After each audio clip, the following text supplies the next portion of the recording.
কুমির আর মাছের মজার গল্প। এক পুকুরে থাকতে কুমির। ভূত ছিল খুবই অলস এবং সারাক্ষণ শুধু খাবারের কথা ভাবত।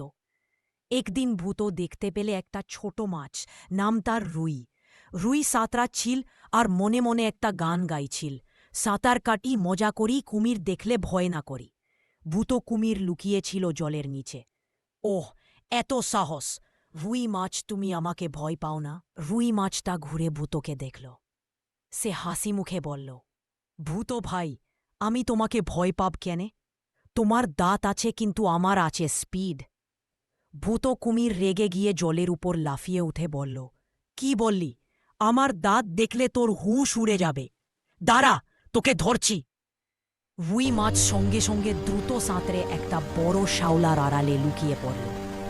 কিছুক্ষণ পর ভূত কুমির হতাশ হয়ে রুইকে দেখতে না পেয়ে বলল, আরে, কোথায় গেল দুষ্টু মাছটা? ইয়াকগে, এখন না পেলে পরে ধরব। ঠিক সেই সময় রুই মাছ শাওলার আড়াল থেকে মাথা বের করে বলল, ভূত ভাই, তুমি তো দেখছি শিকার করারের থেকেও ভালো করে হাই তুলতে পারো। দাঁত না দেখিয়ে বরং একটা টুথপেস্টের বিজ্ঞাপন করো, দেখবে সবাই তোমাকে ভালোবাসবে।